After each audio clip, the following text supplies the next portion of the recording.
Bismillahirrahmanirrahim. Assalamualaikum warahmatullahi wabarakatuh. Alhamdulillahirrahmanirrahim. Wassalatu wassalamu ala asrofil anbiya wal mursalin wa ala alihi washabihi ajma'in amma ba'du.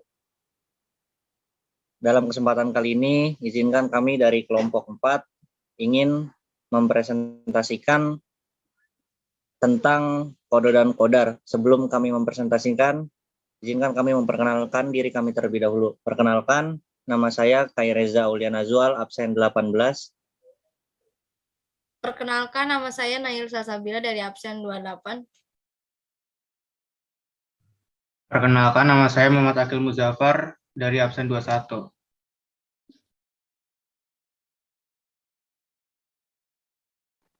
Perkenalkan, nama saya Fadia Hasan Nasution, absen 9.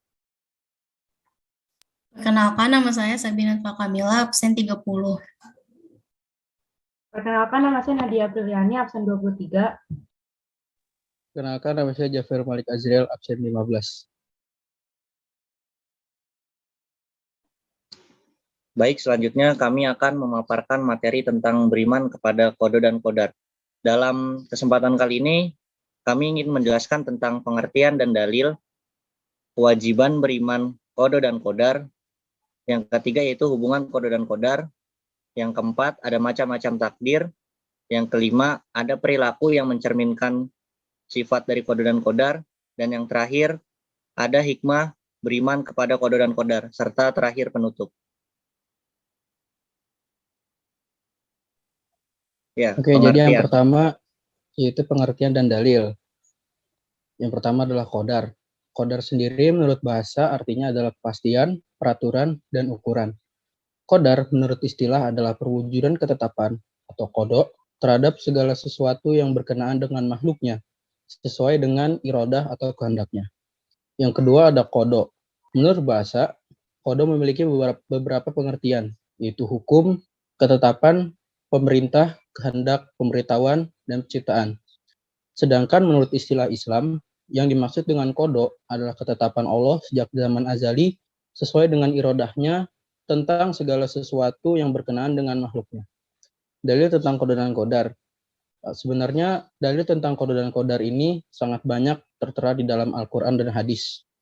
Di dalam Al-Quran, salah satunya adalah terdapat dalam surat Al-Qamar ayat 49. Auzubillahi minasyaitonir rajim.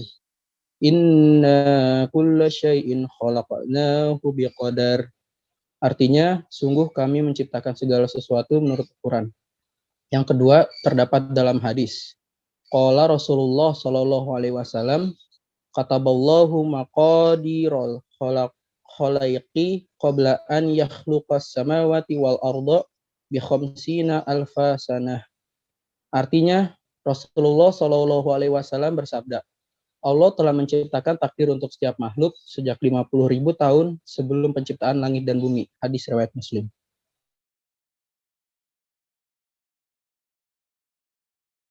Lalu ada kewajiban beriman kepada kode dan kodar. Salah satunya dari rukun iman adalah iman kepada kode dan kodar. Dengan demikian, bahwa mempercayai kode dan kodar adalah merupakan pengakuan hati kita.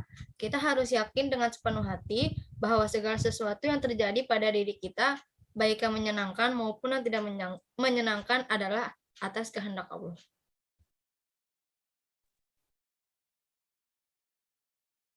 C. Hubungan kode dan kodar.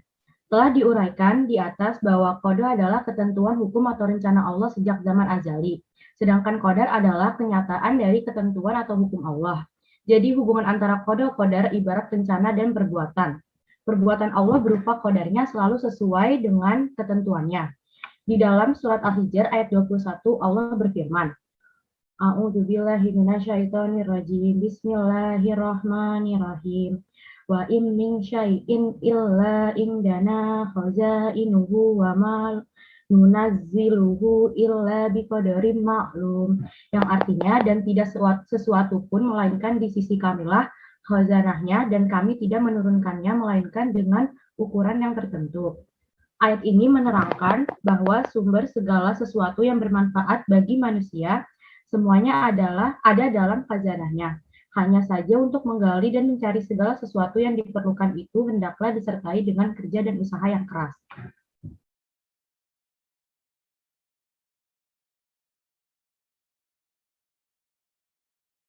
Nah, selanjutnya di bagian D ini ada macam-macam takdir.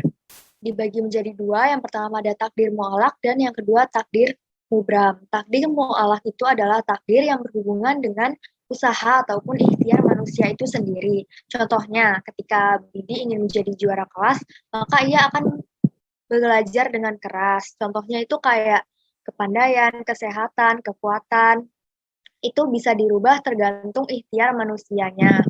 Yang kedua ada takdir mubram. Takdir mubram itu pengertiannya takdir yang terjadi pada diri sendiri dan tidak dapat diusahakan atau diubah oleh manusia. Contohnya ketika orang sudah lahir dengan mata sipit, kulit hitam, rambut pirang, tidak dapat diubah lagi. Nah, contohnya itu kayak kematian, bencana alam, dan kiamat. Itu sudah ditulis di buku Lauhul Mahfuznya. Untuk dalil takdir mu'alaq itu ada dalam surat Ar-Rod ayat 11. Karena di PPT tidak ditampilkan, maka akan saya bacakan. A'udzubillahi minasyaitonirrajim. Bismillahirrahmanirrahim. Lahu mu'aqibatum min baini yadayhi wa min khalfihi yahfadunahu min amrillah. Innallaha la yughayyiru ma biqaumin hatta yughayyiru ma bi anfusihim wa idza aradallahu biqaumin su'an fala maraddalah wa ma lahum min dunihi min wali. Artinya baginya manusia ada malaikat-malaikat yang selalu menjaganya bergiliran dari depan dan belakangnya. Mereka menjaganya atas perintah Allah. Sesungguhnya Allah tidak akan mengubah keadaan suatu kaum sebelum mereka mengubah keadaan diri mereka sendiri. Dan apabila Allah menghendaki keburukan terhadap suatu kaum, maka tak ada yang dapat menolaknya dan tidak ada pelindung bagi mereka selain Dia.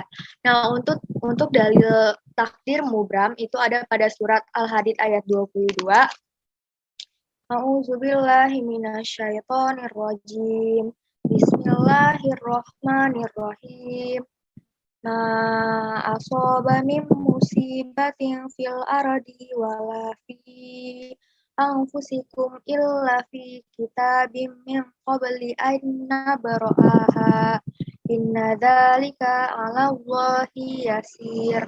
Artinya, setiap bencana yang menimpa di bumi dan yang menimpa dirimu sendiri, semuanya telah tertulis dalam kitab Lauhul Mahfuz. Sebelum kami mewujudkannya, sungguh yang demikian itu mudah bagi Allah.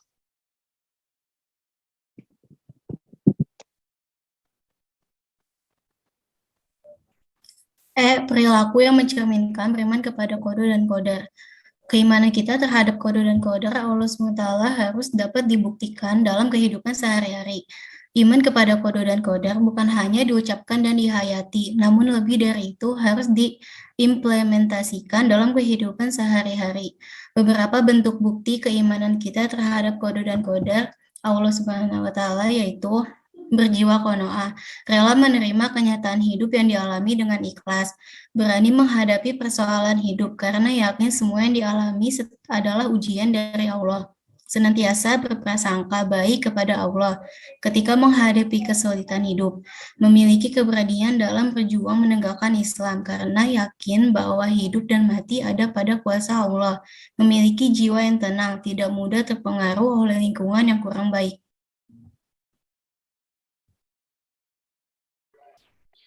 Hikmah dan penerapan beriman kepada qada dan qadar.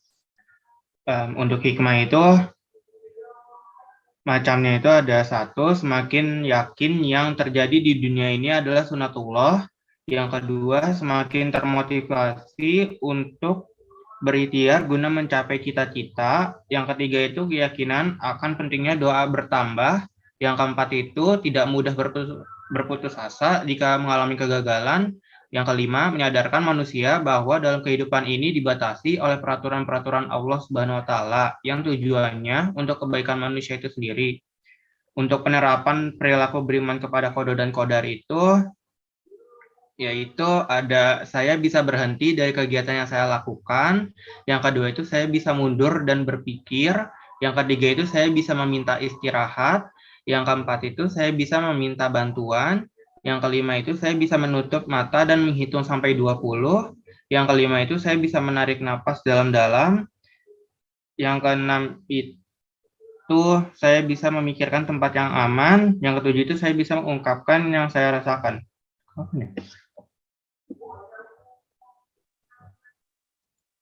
Baik, jadi kesimpulan dari beriman kepada qada dan qadar itu, yakni kita dapat dilahirkan sikap optimis, lalu tidak mudah putus asa, kemudian sebab yang menimpanya itu merupakan sebagai ketentuan yang telah ditentukan oleh Allah dan ditakdirkan kepada kita. Dan Allah akan memberikan yang terbaik kepada seorang muslim sesuai dengan sifatnya yang maha pengasih lagi maha penyayang. Oleh karena itu, jika kita tertimpa musibah, maka ia akan bersabar, sebab buruk menurut kita belum tentu buruk menurut Allah Subhanahu wa taala. Sebaliknya, baik menurut kita belum tentu baik menurut Allah Subhanahu wa taala. Karena dalam kaitan dengan takdir ini, seyogianya lahir sebuah sikap dan tawakal yang dibuktikan dengan terus-menerus berusaha sesuai dengan kemampuan untuk mencari takdir yang terbaik dari Allah Subhanahu wa taala. Ya.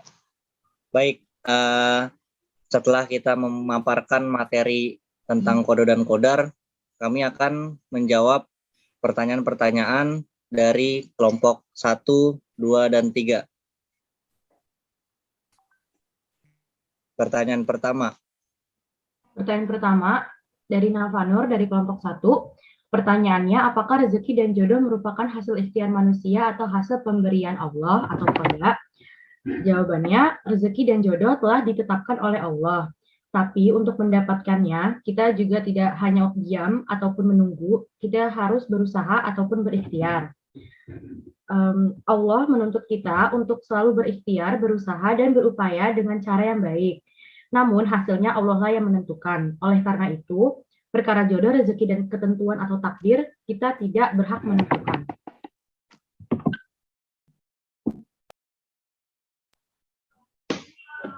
Pertanyaan kedua dari Kanaya, sebutkan 2 hadis yang menjelaskan tentang qada dan qadar. Nah, berdasarkan yang sudah kami cari, itu yang pertama itu yang sudah dijelaskan oleh Jafir tadi, itu dari hadis riwayat Muslim yang berisikan Rasulullah SAW bersabda, Allah telah menetapkan takdir untuk setiap makhluk sejak 50.000 tahun sebelum penciptaan langit dan bumi. Hadis lainnya itu dijelaskan Muslim meriwayatkan dalam kitab Syahih dari Tawus, dia mengatakan, saya mengetahui sejumlah orang dari para sahabat Rasulullah SAW mengatakan, segala sesuatu dengan ketentuan takdir, dan aku mendengar Abdullah bin Umar mengatakan, segala sesuatu itu dengan ketentuan takdir hingga kelemahan dan kecerdasan atau kecerdasan dan kelemahan. Muslim nomor 2655.